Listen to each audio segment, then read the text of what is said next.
Huwag kang mangangalunya. Okay? Do not commit adultery. Nandito po sa Ten Commandments. Yan o, number 7. Do not commit adultery.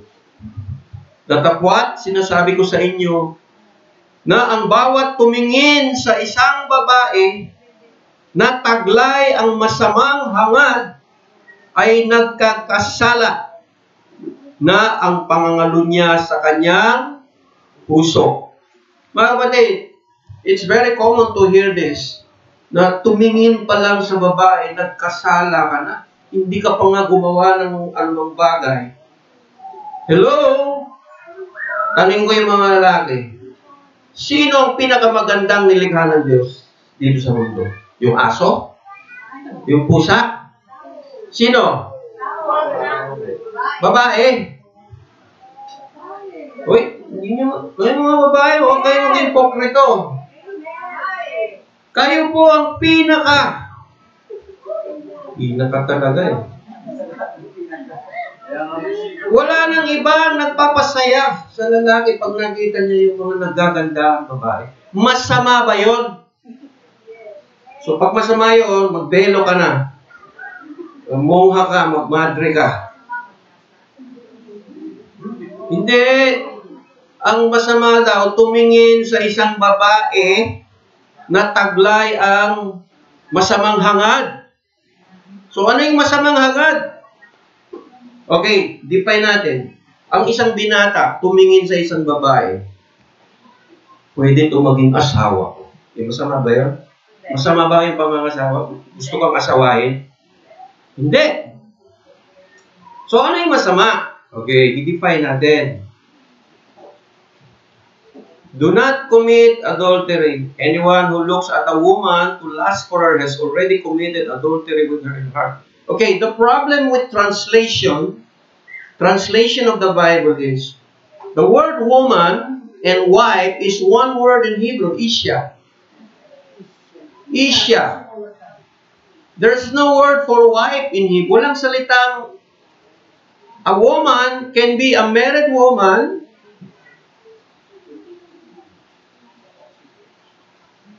or a single woman, or it could be a wife.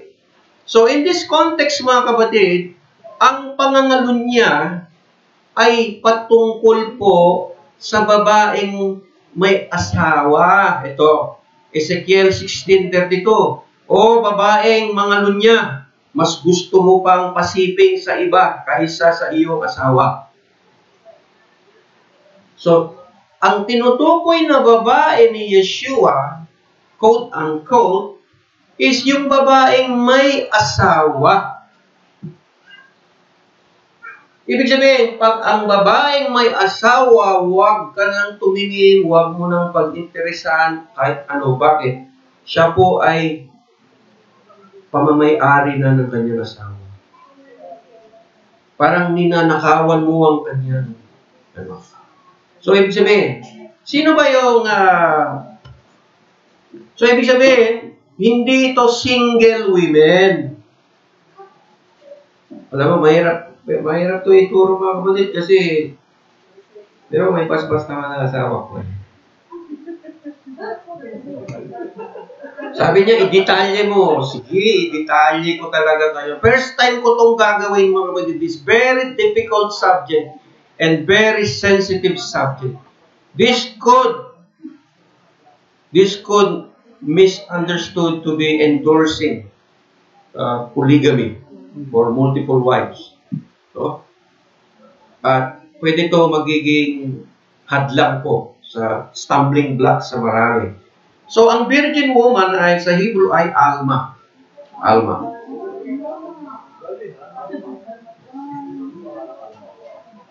So,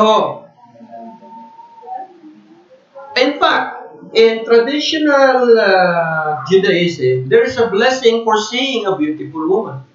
There's a blessing for everything. You thank God for everything that is good. Alam mo, nung nilikha ng Diyos, ang babae at ang lalaki, sinabi ng Diyos, very good, napakabuti, napakainam yung pagkayari sa lalaki at babae. Oh.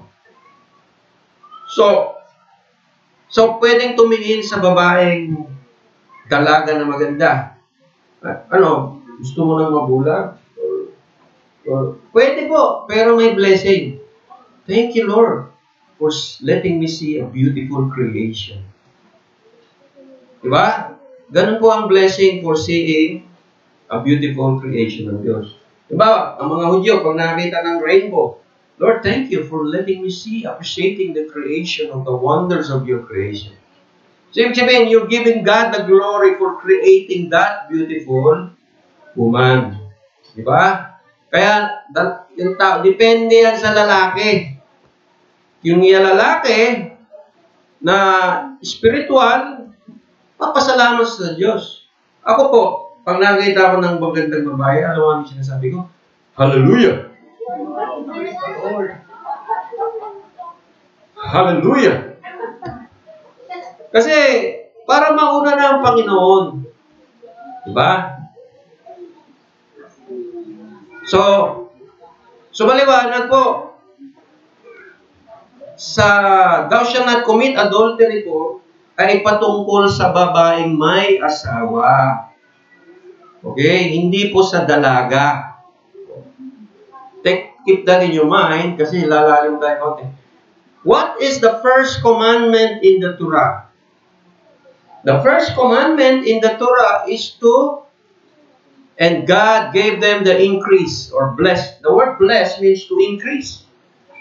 In numbers, literally, because blessing is increasing. And Elohim increased them, bless them.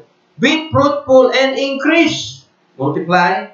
Fill the earth with human beings. So now, you know, what is the first commandment in the Torah? Magpakarami. Mag-asawa. Paano kadadami kung hindi mag-asawa? Di ba may tatay, nanay tayo? Sila ginamit ng Diyos, ginawa tayo. Tayo rin naging tatay, nanay. Kayo din. Mga dalaga, binata, balang araw maging tatay, nanay. So, commandment ng Diyos is to become fruitful. Question. As far as the world is concerned, the world has fulfilled this commandment. There's 9 billion human beings today. But how many are keeping the Torah and serving God? Only a few. That's why God will destroy this world in the end. 2/3 po ng tao mamamatay sa great tribulation. God doesn't care anymore. He has given enough time to repent. No one is interested in serving God. Only a few.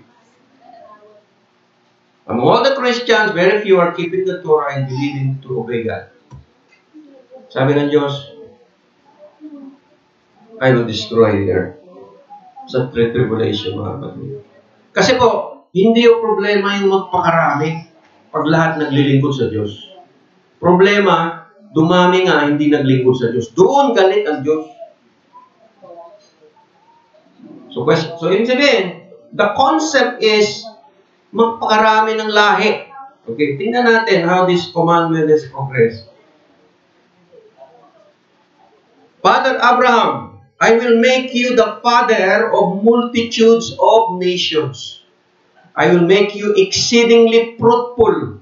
I will make you into nations, and kings will come forth from you. I will establish my covenant between me and you and your seed after, and your children, seed means children, throughout their generation for an everlasting covenant. Anong pangako ng Diyos kay Abraham? I will make you very, very fruitful na hindi mo mabilang si dami ng buhangin, si dami ng mga stars sa langit. Ibig sabihin, innumerable. At nations shall come forth from you. Mga bansa. Hindi sinabi mga church. Mga bansa. Kasi ang interesado ang Diyos, i-disciple ang bansa. Ang buong bansa, turuan ng Torah. Si Abraham po ay Torah keeper.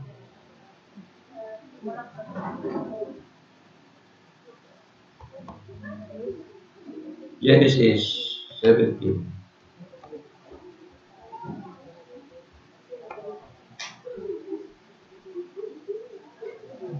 Okay. So, si Abraham po, ay father of faith. Sino pa bang higit kay Abraham, mga kapatid? Wala na po. Kinikilala yan sa Islam. Kinikilala yan sa mga Hudyo. Kinikilala yan sa Christianity. Wala na pong higit pa kaysa Abraham. Kahit sino, wala nang debate yan. Everybody, those who have faith are the children of Abraham. Okay. Sino ang children ni Abraham? Si Isaac. So, nagsimula yan kay Isaac. Kay Isaac, si Jacob, na naging Israel ang pangalan. At si Jacob ay may 12 tribe of Israel sa 4 na asawa. Hello, tingnan mo.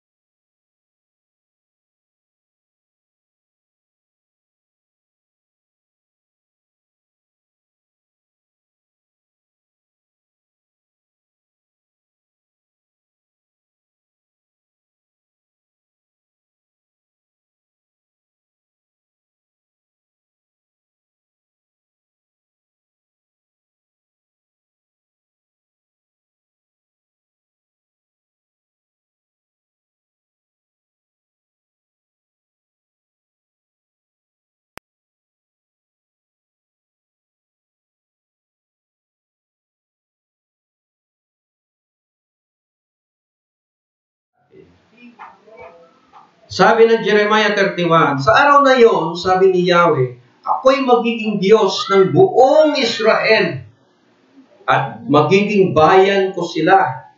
Bagaman ako'y asawa nila, sabi ng Panginoon, I was a husband to Israel.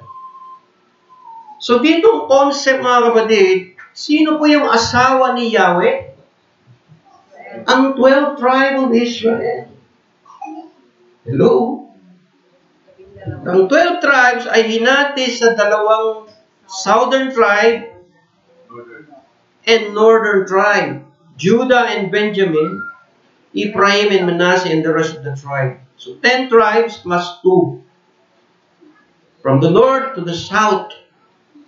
Hinati na Diyos kasi territory ng Israel. Sabi niya, yung northern tribe, asawa ko yan. Southern tribe, asawa ko din yan. All of Israel. Asawa ko. Ako yung asawa nila. So, pag binasa niyo po yung Revelation chapter 19 verse 7, dumating na ang pagkakasal ng kordero at ang kanyang asawa ay nahahanda na. Sa book of Revelation, mga kapatid, sabi daw, the wedding supper of the Lamb, halika, ipakita ko sa iyo ang babaeng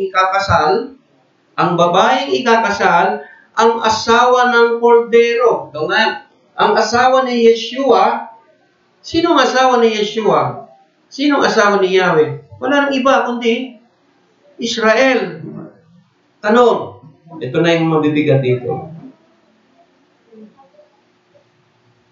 Kinahihiyan ba ng Biblia ang Israel? Are we ashamed of the 12 tribe of Israel who actually came from a polygamous culture? Are we ashamed? Answer the question. Pakiilaw nga sa likod para makita mo sila. Yan, Densyo sa switch. Yan. Mga liria yan. Kinahiya ba ng Diyos ang Israel? 2,000 times, Israel word, Israel is mentioned in the entire Bible. 2,000 times. Nahiya ba ang Diyos? Israel, nakakahiya kayo. Biro mo?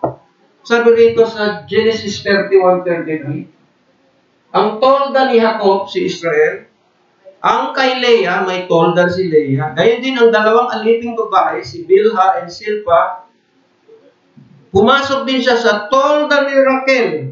Ang tinutukoy dito, yung tatay, si Laban, hinahanap niya yung Diyos-Diyosan niya. Pinunta siya sa tolda ni Jacob, pumunta siya sa tolda ni Leah, sa dalawang aliping, asawa din ni Jacob, pumunta sa tolda.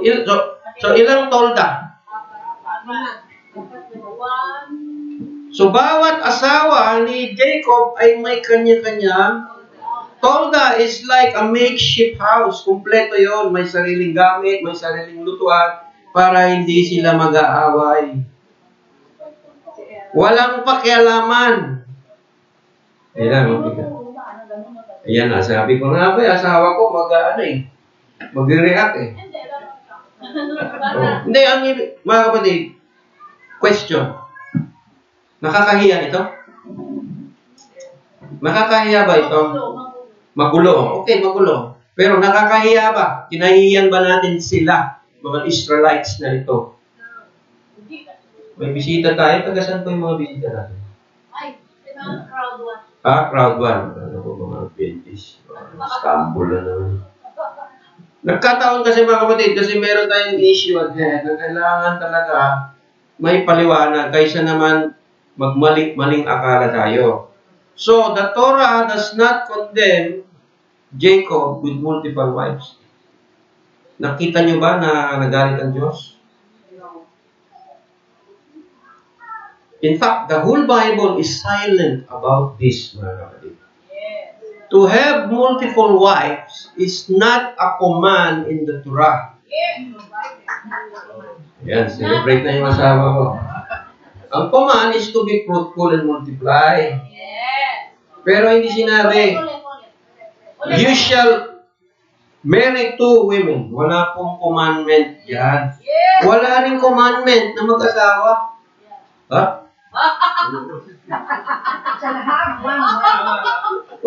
Wala rin sinabi, ikaw lalaki, kailangan mong mag-asawa. In fact, sabi niyo po, sa palagay ko, ang isang babae, ang lalaki, hindi niya makatiis mag-asawa niya.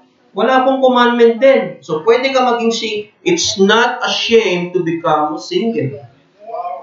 A single woman, a single man, it's not shameful because there's no command either to get married. So, do not be ashamed, Romana. You're happy, di ba? Being single. Si Adam was single. Hello? Si Adam was single before.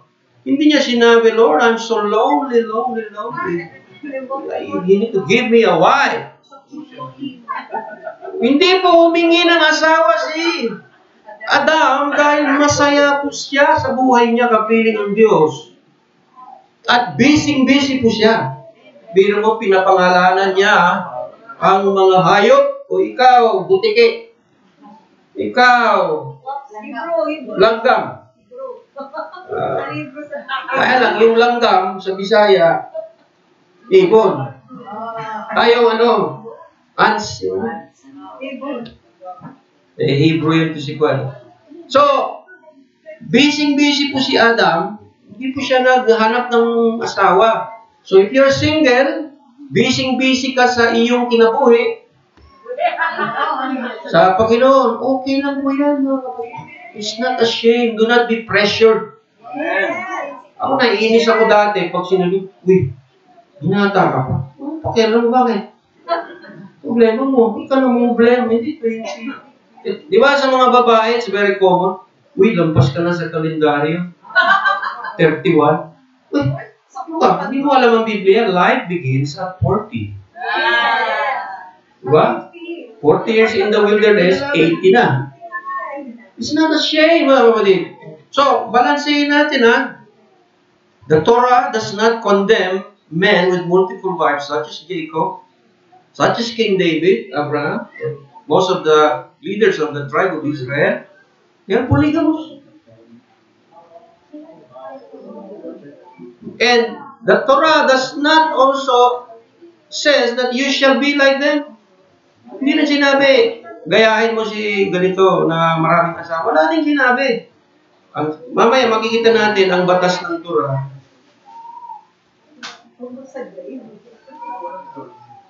In fact, bago mamatay si Jacob, the father of the 12 tribe of Israel, ay sabi niya, binasbasan niya ng bawat blessing ang tribe.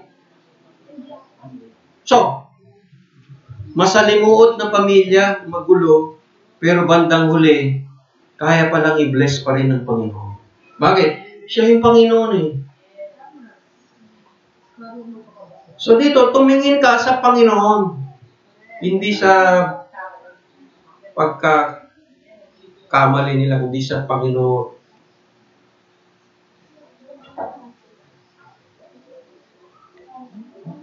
Sabi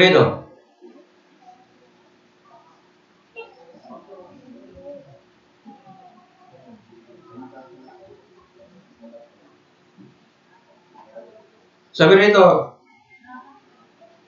Ruben, ikaw panganay ng aking kalakasan. Sinabi niya, ikaw, Judah, ikaw yung leon. Tinawag ang Judah na leon. Mga hari ay magmumula sa iyo. Isa sa mga leon na yan ay si King David. Alam mo, lion is a polygamous animal. Tinawag ang tribe of Judah na lion. Sabi rito, 1 Chronicle 14:2. Then David knew that Adonai had established him king over Israel, for his kingdom was highly exalted for the sake of his people Israel. David took more wives in Jerusalem, and David fathered more sons and daughters. These are the names of the children born to him in Jerusalem: Shammua, Shobab, Nathan, Solomon, Ibar, Elishua, Elpelet, Noga, Nepheg, Japhia, Elishima, Belida, Elipelet. 1 Samuel 27 verse 3, doon naninirahan si David sa Jerusalem, kasama ang mga asawa niya si Abigail at si Ahinoam. The man after God's own heart is a polygamous creature. You have problem with that? Magdebate ka sa Diyos. Si King David, sino ba dito? Higit pa ka King David? Si Bishop. Mga bishop ng Katoliko, bishop ng mga born again. Higit pa ba sila kay King David? Kung saan nagmula ang lahi ng ating Panginoong Yeshua. Kinahihiya ba siya? David, nakakahiya ka. Pero mo sa Jerusalem pa lang, dalawa na yung asawa mo. Meron pa sa ibang lugar. Nakakahiya ka, baka matulpo ka. Na ngayon, mga kapatid, sabi ko sa inyo, ang hirap turuan to. Pero, we have to face reality, Huwag tayo mag-hipokrito, mga kapatid. Dahil, pag nag-hipokrito tayo, walang mangyari. So, King David, meron bang higit ba ang David? 40 years, king in Israel. Solomon, stumbling block na yan, over na talaga yan. Isod ako dyan. Ngayon, bakit nagtagumpay ang bansang Israel sa panahon ni King David? Because they proclaimed the Torah. I envision the same thing. If we want to be successful like King David, let's proclaim the Torah to the whole world, mga kapatid. And I'm doing this at all costs. And it doesn't depend on anybody. Gaya na sinabi ko, God can make us somebody without the help of anybody. I'm nobody. But God can make me somebody pag nanandito ako sa Torah. Itatayo na yung ating Bible School. Ang pinaka-subject dito, Torah. So, si Alvin, ginagawa na yung curriculum. Nag-i-email ako sa ibang mga kaibigan kong rabbi to help us with the Jewish curriculum. This will be the first in the Philippines. Kakaiba po ito. Okay. So, ngayon, kinahiya niyo si Jacob, 4 ang asawa. Si David, marami ang kinahiya natin. Magbula ka pala, uy, David, sana naging Katoliko ka na. Sino ba ang Psalms 119, kinumpos ni David, the longest songs. How beautiful are your commandments in Torah. He was talking about the rules of the kingdom. Pupunta tayo doon mama, yung batas tungkol sa pag-aasawa. Kasi introduction nito para maunawaan natin yung batas tungkol sa pag-aasawa sa Torah. Kasi po iba po ang batas ng Katoliko, iba rin yung batas ng born again, iba rin yung batas sa Torah. So we claim to be, kami mga nagtotora kami. Nagtotora kami. Hindi nyo naunawaan sinasabi nyo. Pag sinasabi mo nagtotora ka, nag-aaral ka ng commandments ng Torah, hindi lang Sabbath, hindi lang feast, hindi lang dietary commandments. Lahat ng batas ng Diyos. Bakit? Sa millennial kingdom mga kapatid, yun ang maging batas. Tinetrain ka na ngayon to discern what is right and wrong, what is pleasing and not.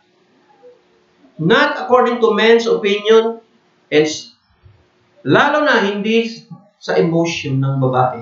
God doesn't care. The laws doesn't care about emotion. Walang emosyon ang batas. Ay batas, pinapairal para may kaayusan. Hello? Si Abraham, mga kapatid. Magugulat kayo kay Abraham. Sino dito anak ni Abraham? Wala sino ng Abraham? Wala pong hindi. Lahat tayo, di ba? Oh, kinahiya nyo si Abraham. Abraham took another wife. Her name was Keturah. Ito yung mga anak ni Keturah. These are the sons of Keturah, Abraham's concubine. Wow! She bore Zimran, Joshan, Medan, Midian, Ishbak, Shua, the sons of Jokshan, Sheba, and Dedan. All these were the sons of... Sino si Keturah? Sino si Keturah? Hagar was born again. Si Hagar to? Yes. Hindi to si Hagar. Iba pa si Hagar, iba pa to. Abraham took another. Iba pa to kay Hagar. Iba pa yung anak tayo. Maraming anak, oh. Si Hagar. Isa lang anak ni Hagar. Ito, isa lang anak ni Hagar, si Ismael. Nakasawa ni Seba. Mga kapatid, lunukin natin mga laway natin ngayon dito. The sons of Abraham. Sino siya? Abraham. Concubine. Sa salitang moderno, kabit ni Abraham. Kabit. Kinahiya niyo si Abraham? May kabit. Nagsasalita ako ng matigas para ma-realize mo, sino ba itong respetadong tao sa buong bansa ng Israel? Kinahiya ba siya? Uy, Abraham, may kabit ka pala. Patulpo kita. I-report kita sa kwan. May kaso, kakasuhan kita, Abraham, concubinage. May ebidensya kami. Marami ka palang anak kay Keturah. Makukulong ka, Abraham. Si Abraham, mayaman na tao ito eh. Napakayaman na tao ito eh. Kaya niyang i-maintain yung mga anak niya. Hello? Okay. Sa Hebrew, ang salitang kabit, wala salitang kanto po yan. Sa Hebrew, piligesh. Piligesh. Alam mo kung ano yung piligesh? A contractual wife. Wow. Now that is the word. Contractual wife. Kinontrata. Okay, ito yung kontrata natin. Bigyan mo ako mga anak. Ito yung kondisyones. Pirma. Pipirma. Nandun yung mga elders. Ganyan yung piligesh. I-research nyo sa internet kung ano yung piligesh. A piligesh contract ang sinasay nila. Hindi niya mamanahin ang yaman ni Abraham. Certain portion lang ng yaman ni Abraham ang mapupunta sa kanya. Nakalagay na sa kontrata. Ang magmamana talaga si Isaac at si Sarah, the legal wife. Ngayon, nga na tayo dyan. Binago ng family code. Brother Ike, huwag ka magturo ng ganyan. You are teaching against the family code of the Philippines. Yes, this is the family code of the Bible, of the kingdom. And we belong to the kingdom. Yes, we are Filipino citizens. We are bound by the law. Pwede kang makasuhan ng concubinage. Pero may narinig ba kayo nakulong dahil sa concubinage? Si senator, si mayor, si congressman. May narinig ka ba ang nakulong dahil may kabit? Si Pulpo. Erap. Nakulong na sana si Erap. Si Revilla, si Ramon Revilla. Napakaraming anak. Nakulong ba sila?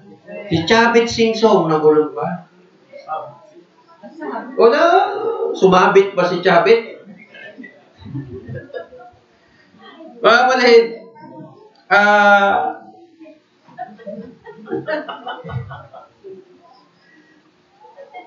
actually, first time ko talagang tinuro ito na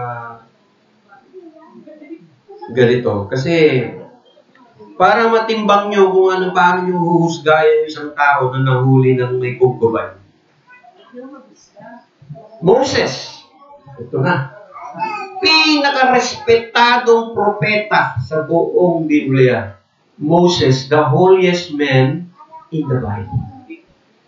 Speak to God face to face for 40 days and 40 nights. Sa harapan ng Diyos. Ano ba ang background ni Moses, mga kapatid? Siya po ay general sa Egypt. May asawa po siya sa Egypt. Ang asawa niya, the Ethiopian woman whom he had married. Kasal si Moses sa Egypt. So, pwede siyang kasuhan ng concubinage. Nag-asawa siya ulit sa Midian eh. O, the bigamy. Kulong si Moses. Sige, ipakulong si Moses. Kung sa panahon ngayon. Sino dito mas dakila kay Moses? Sinong tao sa mundong ito mas higit pa kay Moses? Kahit presidente ng bansa, mga kapatid. The prophet who wrote the entire Torah. Isa lang ang taong higit kay Moses, si Yeshua. Wala nang mas mataas pa kay Moses at kay Abraham, mga kapatid. Ano po ang kanilang background?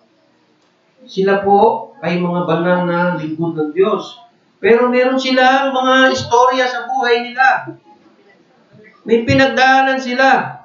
In fact, chinismis ng kapatid ni Moises, si Moises. Sige yun? Alam mo yan, Miriam, sabi ni Miriam, alam mo si Moses, yung asawa nitong taga-Egypt sa Kus, medyo nakakatisod. Ibig sabihin, sa Book of Numbers, humabol itong asawa sa wilderness. Nandun na yan si Sipora, asawa niya, humabol ito. Si unang asawa nabalitaan niya siguro tungkol kay Moses. Sabi niya, habulin ko yung asawa ko. Asawa ko pa rin yun. So ngayon, nasisyak kayo? Mga kapatid, shocking ang kultura ng Biblia. Shocking talaga doon sa kultura natin. Sabi sa mga Christian, sinasabi ko sa inyo, pumapasok-pasok kasi kayo dyan sa Torah eh. Tingnan nyo ngayon, ano na ang mga tinuturo. Mga kapatid, as far as I'm concerned, I'm so blessed with the Torah. I don't know about you. Most of you are also being blessed because of keeping the Torah. Si Moises ay totoong maamo ang loob. Higit sa lahat ang lalaking nasa ibabaw ng lupa. Ang tawag ng kay Moses is, wala nang panghigit pa sa iyo. Pero dalawa asawa ni Moses. Paano ngayon yan? Sa panahon ngayon, sabi rito sa Timothy, maging asawa ng mga diyokno ay tag-iisa lamang na babae na pamahala mabuti ang kanilang mga anak, ang kanilang sariling mga sambayan. Maging asawa ng mga diyokno, diakono. Sa Iglesia ni Cristo, maraming diakono. Diokno ba? Diakono. Sabi rito, a bishop, sa other translation, an overseer, a bishop must be a husband of one wife. So, si Arlan ba bishop? Si Arlan bishop?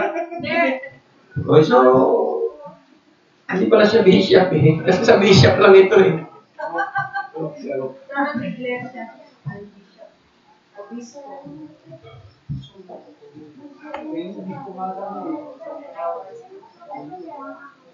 Ang sabi naman niya. Tingnan natin.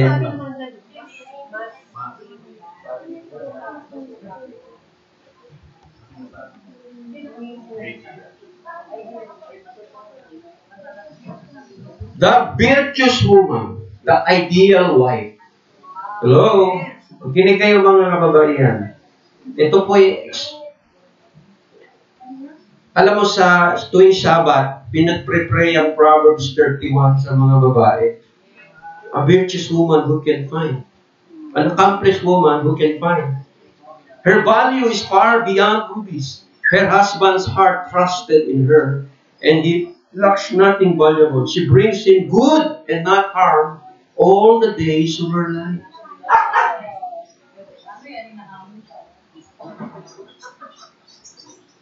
Mahirap makakakita ng mabuting asawa, higit sa mamahaling alahas ang kanyang halaga. Lubos ang tiwala ng kanyang asawa at saganang pakinabang ang makakamit niya. Pinaglilingkuran niya ang asawa niya habang sila'y nabubuhay. Pawang kabutihan ang ginawa at di kasamaan. Anong ginagawa ng mabuting asawa? Babae sa kanyang asawang lalaki? Pawang kabutihan lang ang ginagawa, walang masama. Hindi niya chinichismis yung asawa niya. Amen. Hindi niya nilalasyonara na dinala doon sa TV station. Yung asawa ko, may kabit. Mabuting asawa yun.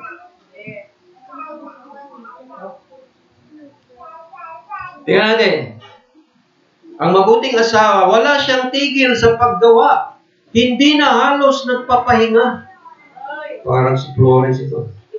Umahabi ang kanyang lino at saka ng lana. Bago pa sumikat ang araw, ay inihahanda na ang pagkain ng buo niyang sambayan. Hindi si Florence ito kasi tulog pa siya.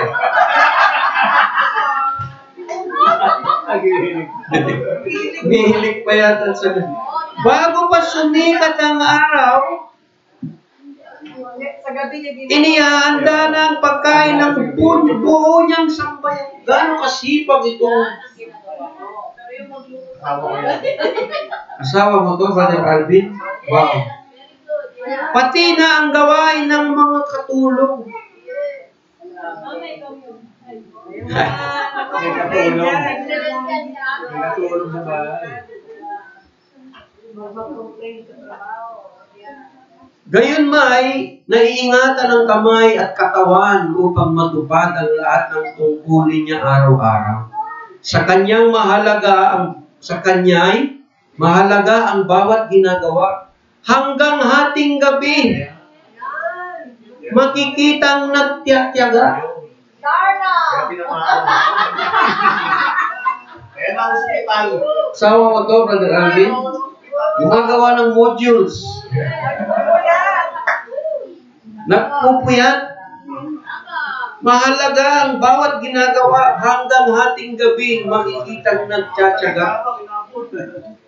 Sabi rito mga kapatid, ang asawa niya ay lubos na nagtitiwala sa kanya. Saganang pakinabang siya sa kanyang asawa. Blessing siya sa kanyang asawa. Palakpakan natin yung mga asawa natin. Kayo po ay blessing sa amin. Kung wala po kayo, kami po ay kulang. Kulang-kulang.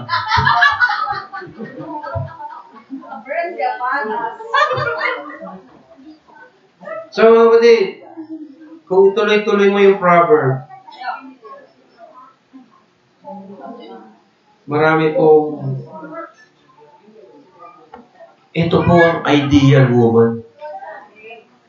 So, hindi to makamit agad-agad. Di ba, nade-develop siya, no? Habang tumatanda siya, lalo bang naging mahusay pa, no? Itong virtuous woman.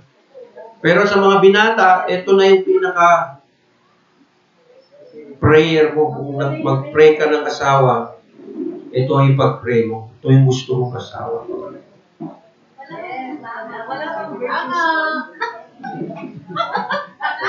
Ha? May wala bang virtuous husband? Meron.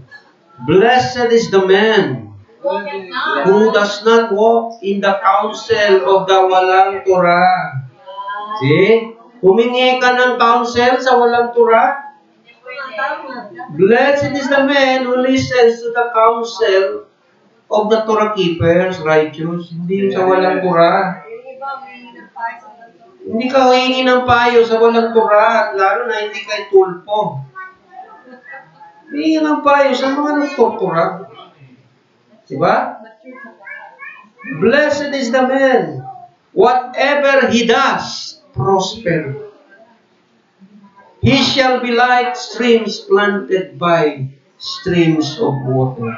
Ibig sabihin, para siyang buhay na halaman, nagbubunga sa bawat panahon. Ibig sabihin, nagpro-prosper ang kanyang mga ginagawa.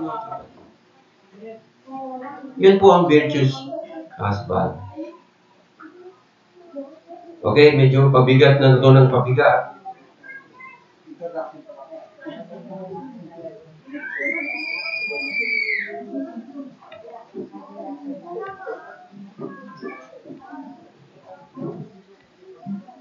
The responsibilities of a good husband. Ito yung pag-aralan natin. Kung, pakinggan niyo mabuti, mga kapatid, hindi ko batas ito. Hindi po ako nagbigay nito, si Yahweh Elohim. Ibig sabihin, alam na ng Panginoon na may mga lalaki talagang mag-aasawa pa ng iba. Hindi mo mapigilan yan. In fact, sa tulpo, sa 20 na nagre-reklamo doon, 18 yung tungkol sa asawa, nag-asawa po yung iba yung asawa ko. Hindi pa ba obvious yan na yun talaga ang problema ng mundo ngayon? Sabi ng Diyos, kung mag-aasawa ng iba ang lalaki, anong chapter ito? 21. Anong chapter ang Ten Commandments? Exodus 20. Right after the Ten Commandments, binigay ng Diyos ang batas tungkol sa lalaki mag-aasawa ng iba. Agay! Aroy! Dili na, uy! Diyos po ang nagsulat nito.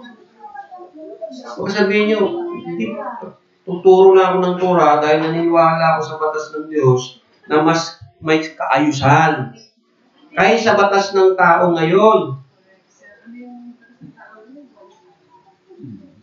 Ang intindi ko po, ang batas ng Diyos nagbibigay lang lalong kaayusan. Mamaya pag-aralan natin mga kapatid, paano naaayos ng Diyos ang problema ng mga tao. Isang problema sa bansang Israel, yung mga lalaking nag-aasawa pa ng higit sa isa, problema yun. Di ba? So sinabi ng Diyos, kayong mga lalaki, kung mag-aasawa kayo ng iba,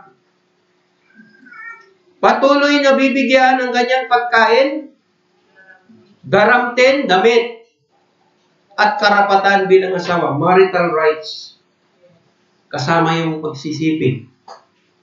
Hindi daw mabawasan ang pagkain. So kung 3 times a day kumakain, dapat may merienda pa.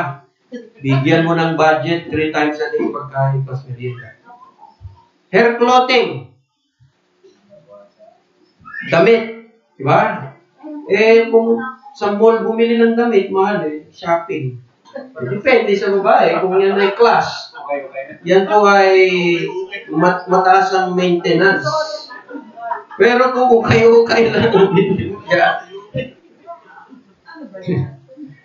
her marriage rights. So, tingnan mo yung batas ng Diyos. Anong sabi ng batas ng Diyos?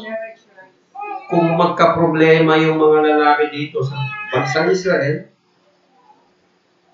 siguro nagkakasala kayo kung hindi mo suportahan yung unang asawa, hindi mo siya binigyan ng pagkain, bahay. Sama yung bahay, shelter Basic need. So, kaya mong bumili ng bahay. Di ba sa Middle East, gano'n?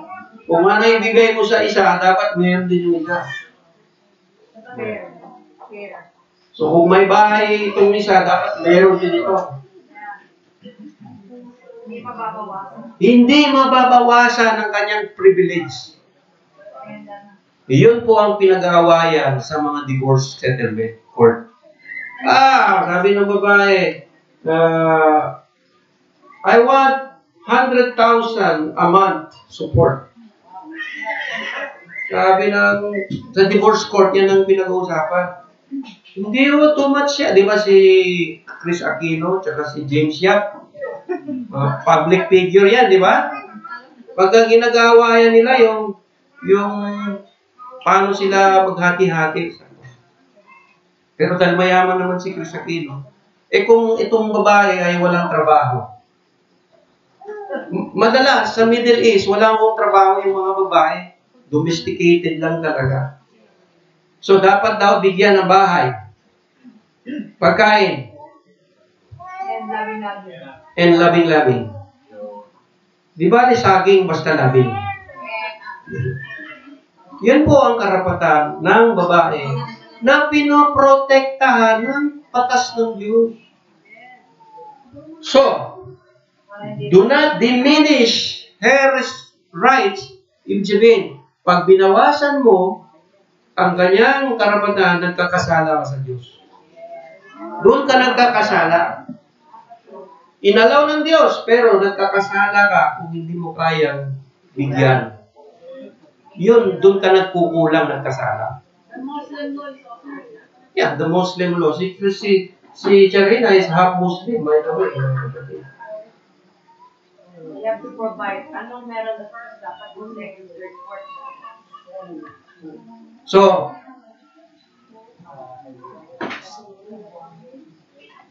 question? Any question related to that issue? Ha? Very clear. Ang batas natin, violence against women and children. Yun po ang katumbas niya. Pag nagkulang ka ng suporta, doon ka sa pakupol sa batas na yun. They only fight about the number of days where the husband will sleep. Yun. Question? Sige. Ganda yun. For the sake of, yung other people. Oo. Paano po yung sabi sa Bible na pati sa batas ng tao magpapasama tayo gawa sa Yes. Romans chapter 13.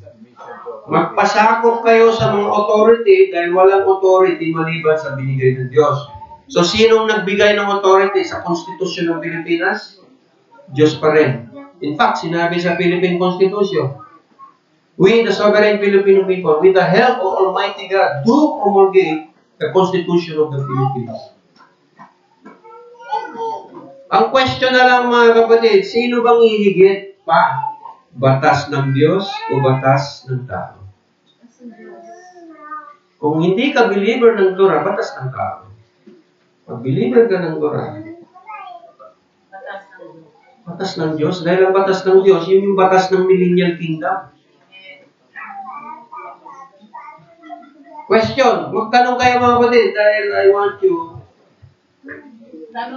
Kasi alam niyo naman siguro, nag-viral, di ba? May nangyari po dito sa isang kalalakihan natin na viral po yun. Pati pangalan ko po ron, na idawit doon. Ang pastor ko kasi ganito ang sinasabi. Oh. Brother, may question. Okay, sige, question. Ang question ko, for example, yung lalaki nagkaroon ng concubine Oh. or kabit. Should that kabit be single or it can be a married woman? Yun. So, very prangka na question. Ang kabit ba ay single? Or pwedeng married? Kung married, kung hindi pwede married kasi adultery yun. Pag single, hindi po adultery yun. Concubinage. Ano yung concubinage? Sa salita natin, masaklap, kabit. Sa Hebrew, piligesh, contractual wife. Kinontrata siya, may purpose, kaya siya kinuha. Alagaan mo yung mga anak. Contract eh. Pwedeng ibalik. Kung hindi siya sumunod sa kontrata. Kaya nga contract eh. Eh, para sa atin, hindi nakakontrata. Ha? Paano po sa atin, hindi naman nakakontrata? Ako wala naman ako experience dyan. Nagkaibigan lang sila, di ba? Pero hindi siya. Okay, very good question. Pupunta tayo sa susunod na talata. Hindi raw nakakontrata kasi nagkagustuhan lang naman silang dalawa. They like each other. May batas din ng Diyos para dyan. Suppose a man finds a young virgin who is not engaged. Hindi siya kasal. Hindi siya kinasal, kinontrata sa iba. Grabs her, lies with her, and they are discovered. Then the man, sabi rito, sa Tagalog pa, kung matagpuan ng isang lalaki ang isang dalagang hindi pa nakatakdang ikasal at kanyang sinunggaban talaga, at sinipingan, parang kambing, sinunggaban, at sila'y nahuli sa akto. Nahuli sa akto sa ilalim ng puting ilaw. Nahuli sila. Ano ang batas ng Diyos? Deuteronomy 22. Then the man, it doesn't say if the man is married or not. Who lay with her, sumipig sa kanya, alam niyo yung ibig sabihin nun, naglaro sila ng ulid. Tsaka jackstone. Jack and boy. Is to give to the young woman's father 50 pieces of silver. The answer to the question of Sister Maris, ito yung kontrata nila. Sino ang magde-decide? Sabi ng Torah, yung tatay ng dalaga. Kung pumayag yung tatay ng dalaga, sabi doon, she, the dalaga, is to be his wife. He may not send her away all his days. Sa Tagalog, ang dalaga ay magiging kanyang asawa, hindi niya maaring hiwalayan ang dalaga hanggat siya'y nabubuhay. Mga kapatid, ito yung batas ng Diyos. Bigyan ko kayo ng example by observation lang. Alam mo, sabi ng Department of Health Statistics, 5 sa 10 dalaga ay dalagang ina. Walang ama iniiwan.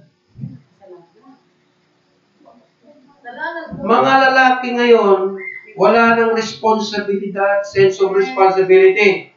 Okay, kasintahan, pinaibig yung babae, binuntis, iwanan kita, doon sa kabilang barangay, nanligaw na naman na bago. Nakita nyo, walang kaayusan. Lalong nasisira ang lipunan. There is always wisdom in the law of God. Dito mga kapatid, mag-isip-isip yung lalaki. Kung yan ay si Bakekang, hindi mo na maiwalayan yan, makikita mo yung pangit niyang mukha habang buhay. Humanap ka ng pangit, ibigin mo. Kasi dito, sinabi doon sa lalaki, tiyakin mo, pag sinidyos mo yung dalaga, siguraduhin mo lang, kasi sa batas ng Torah, sa Israel, asawa mo na yan habang panahon. Siguraduhin mo. Ibig sabihin, huwag ka maglaro, huwag ka mag-flirt, huwag siguraduhin mahal mo siya, gusto mo talaga. Kasi bawal siya hiwalayan. Pag hiniwalayan siya iniwan, malaking kasalanan sa Diyos. So si Mr. Lalaki, may asawa, kasal, umibig sa dalaga, umayag yung tatay, may kaso ho ba siya sa Torah? Meron. Bibigyan niya ng dowry ang magulang. At yung kasunduan nila, yun.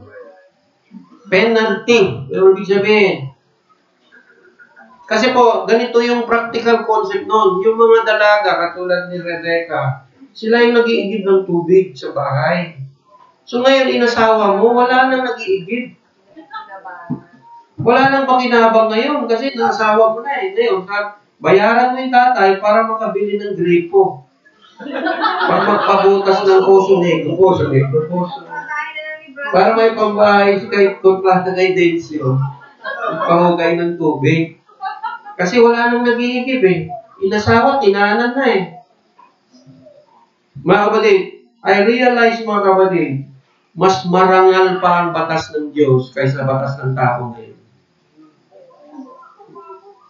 To be honest mga kapatid, ilan sa mga kapitbahay ninyo nakita mong buntis, walang ama.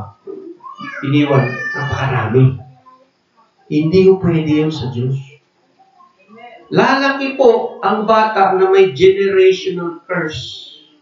Dala-dala niya yung generational curse. Dahil lumaki siya, wala yung tatay niya, iniwan.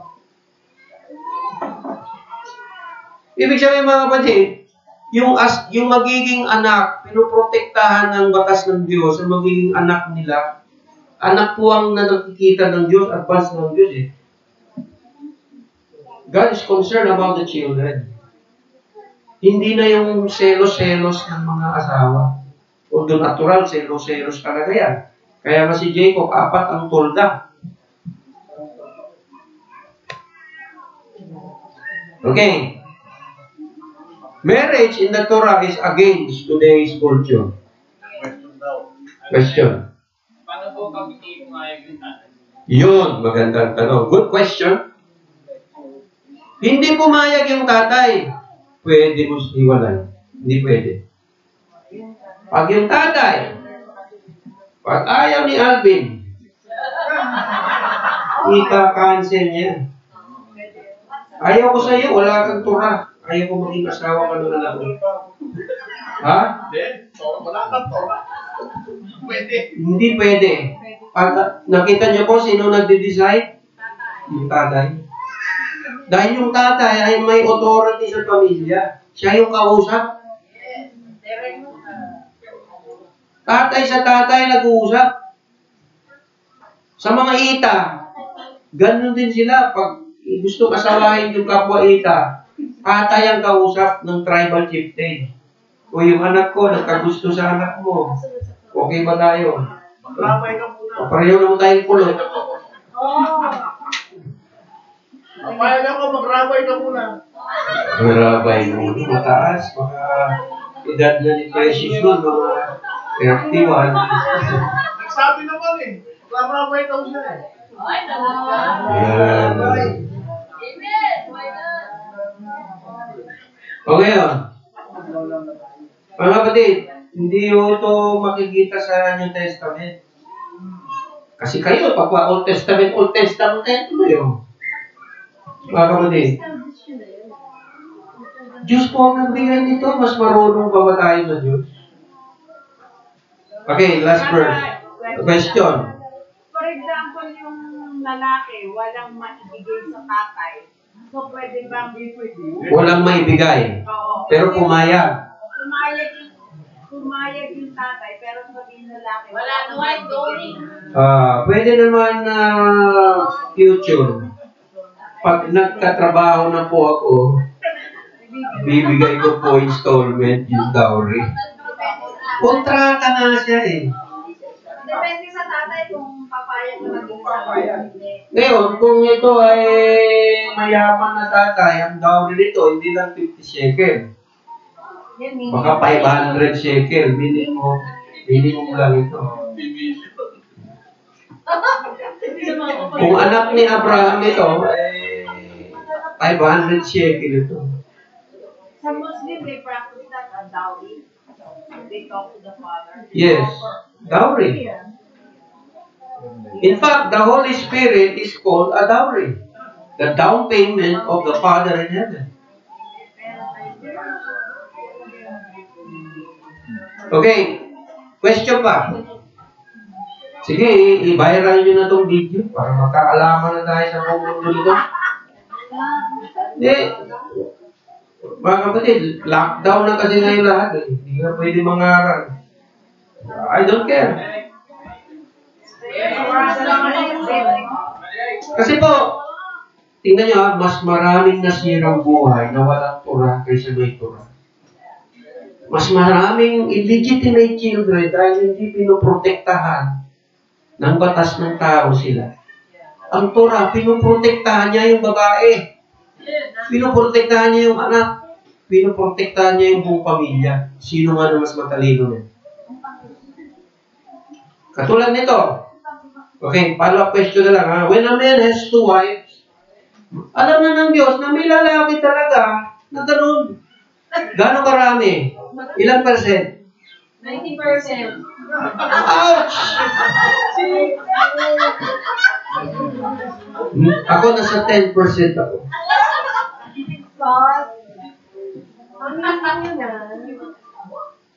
When a man has 2 wives, one love, the other unloved. And they have borne him children, both the loved and the unloved. The firstborn son is of her who is unloved. It shall be on that day he makes his sons to inherit his possession. He is not allowed to treat the son of the beloved wife as firstborn in the face of the son of the unloved wife, who is the firstborn. Kung ang isang lalaki, isang tao ay may dalawang asawa, ano pat mahal yung isa kaysa isa.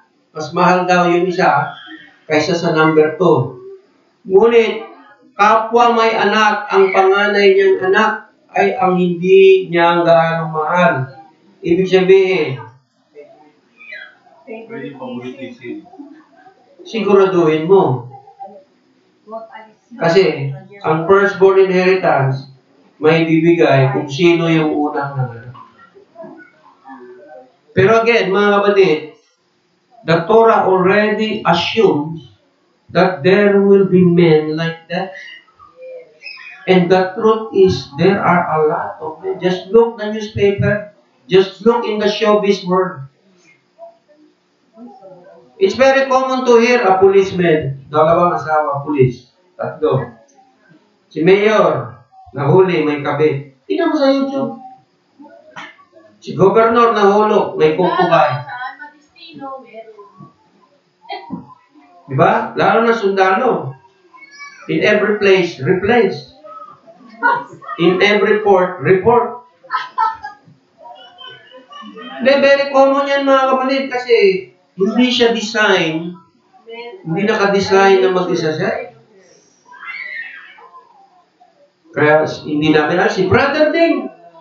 Kung kabataan ni Brother Ding, siya po ay maraming anak sa ibang-ibang syudad kung saan siya nadidestino. Diba? Kilala natin yung asawa niya, si Pastora. Alam naman yan eh. Hindi naman dinadago yan eh. Hindi natin ini-encourage. Hindi ko sinasabi. Okay, for the record, pag ikaw ay edad wala sa 40, Hindi pwede sa'yo to, hindi pwede sa'yo ang ganyan. Para lang yan sa matatanda kung mangyari man. Pero kung maiiwasan, parang may gulo. Magulo talaga yan. It's not a perfect will. Hindi, sabi nga ron, kaya mo dalawang bahay? Kasi we should prepare also the heart of the children. The hearts of the children. Yes. Mahirap po pasukan yung mga ganung bagay. Sinasabi ng Torah, It's not the 100% kata. yes. So, hindi to endorsement ng polygamy mga kapatid. Pinag-aaralan lang natin kung may makita tayong wisdom dito sa pamamalakad ng batas ng Diyos na nagbibigay ng kaisa. I'm not encouraging people. In fact, I'm discouraging you. Is this going to misrepresent our ministry? Diba?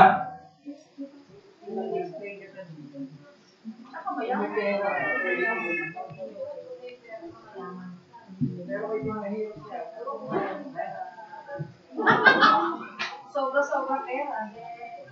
Question. Bago tayo magtapos. Question. Si Data Nathan. What happens if the girl does not have a father? The tribal chieftain is the next in line elder. Or the uncle. It's always the man in the family. Question pa, question.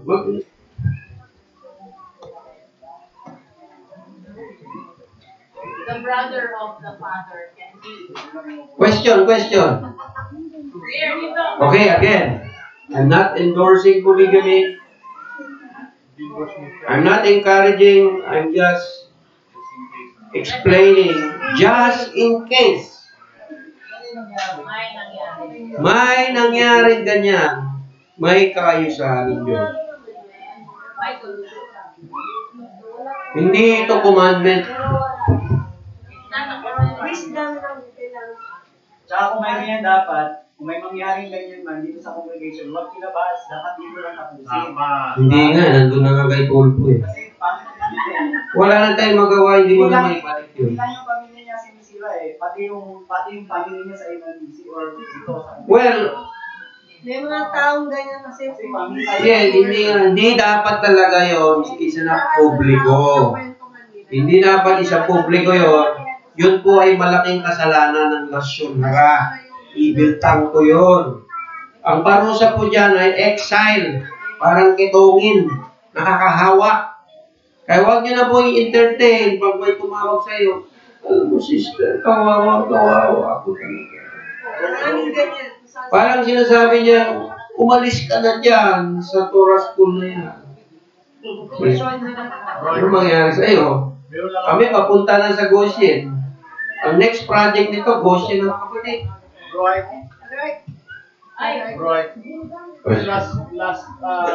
Last week, salita ako. Dahil hindi ko nagamit yung Ang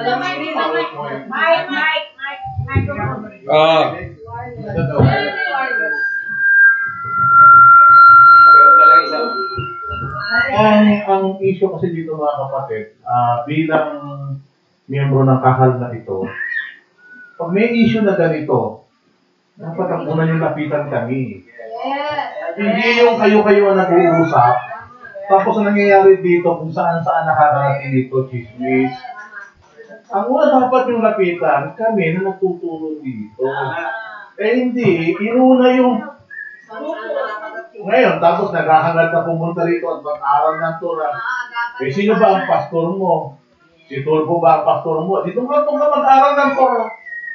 Siya ang maturo sa'yo ng Torah. Hindi napitan mo eh. Kami ang kami ang elders dito. Kami ang nagtuturo. Dapat kami ang hindi natin mo sa'yo. What I'm saying here, magkakapatid tayo rito sa Panginoon. Ang dapat nila napitan, hindi.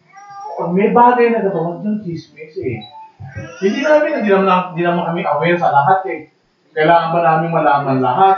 Kung nalalaman nyo ito, kung maaari sana, yung kapatid na mayroong issue tungkol dito, halika, lumapit tayo kay elder ng kahal at sabihin natin. Parang ma-resolvahan. Kasi bago ito ilabas sa labas, Dito pa lang naayosan natin. Kaya nga sinasabi ni Pablo hindi nyo ba alam na kayong huhusga sa mundo? Hindi nyo ba kayang iayos ito na kayo-kayo? Tapos ilalabas nyo pa sa before the public? May sarili tayong batas, tulad batas natin. Yan ang huhusga. Tama. Humuhusga kami sa ng batas. Sa batas mismo. Kaya nga mga kapatid, ito binabanggit na niya kanina. Ang batas po walang pakiramdam. Walang emosyon. Walang emosyon ang batas. Pag ano sinabi ng batas, yun na yun, take it or leave it No choice Yun ang sinabi ng batas, we have to submit. Yun ang sabi ng Torah. Kaya nga po ako, ganun din ang position ko Sasabihin sa akin, wala kang pakiramdam. Hindi dahil sa ako walang pakiramdam. Kasi ang batas walang pakiramdam. Masama man ang loob mo, dun sa aking nasa batas ako Yun sinasabi, the law is law. Dura lex et lex. Yun ang ibig sabihin nun. Gano'n man yan ka-harsh. Wala yun Magsasabit ka talaga dun. Oo, parang lumalabas tuloy ngayon ang sinasabi ng mga babae, di ba? Parang lugi naman kami yan. Yun lang nga kasi yung adultery nag-a-apply lang sa babae. Hindi sa lalaki. The first time na nag-apply yung adultery dahil sa ginawa ni David. Bakit? May asawa yung Oo Yun ang issue doon. Kasi pag dumating yung again. Hindi po ini-endorso ito. Walang nag-i-endorso ito. Narinig nyo ba kami nagsalita tungkol niya na gawin mo ito? Kaya mga lalaki, gawin nyo ito, wala. Ang sinasabi lang dito, kung sakaling mayroong ganitong kaso na mangyari, ito ang sinasabi ng Torah. Ito ang solusyon. Ito yun, pero hindi ini-endorso ito. Kasi talagang malaking problema po talaga yan. Ibig mo, dalawang pamilya, imamanage mo, talaga mahirap yun. Malaking gastos. At malaking gastos. Di ba? Pangmayaman yan, kuya. Yan issue na yan, pangmayaman. Di ba? So, ang ating lang, mga kapatid, ang aking lang gustong kapag mayroong ganitong issue, huwag i-chismis. Yung tao mismong concern, kausapin at balik. Kausapin natin. Para hindi na natin pag napagtagalin. Isipin mo, umabot pa sa tulpo. Pambira 10 milyon yun. So may problema talaga yun. Kaya nga, paano gagawa ng solusyon? Ang solusyon sa ganitong susunod na problema, lapit nyo sa amin. Para meron kami magawa ng solusyon. Sana wala yung kasunod. Apo. Wala nang kasunod. Oo. Period ka. Wala nang kasunod. Kaya itigil na walang pagkakataon sa atin ng sismisan. Kasi kailangan i-address agad yan. Hindi ba pwede nagtatabuan tayo. Kung meron ganyan, di ayusin na natin. Ito ang solusyon. Pag meron ganyan, hindi yan. Sana kung merong tanong guys sa nangyari, hindi nila sasarilinin. Opo. Meron dito dito sa amin. So yung respeto din naman sa sabihin nyo, huwag nyung nagtitismisan. Na kagad? I-address natin itong problema. Okay. Praise God. Okay. So, yung may tanong, mag-comment na lang sa ating YouTube channel para maging viral. Brother Ike YouTube channel. Wow, mali. Yung Torah ay wisdom ng Diyos. Sa ngayon, parang hirap tanggapin itong mga versikulo. Pero,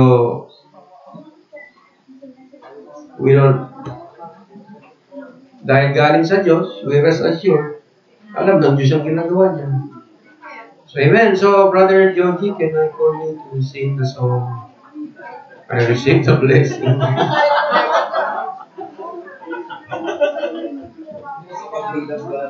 Praise God.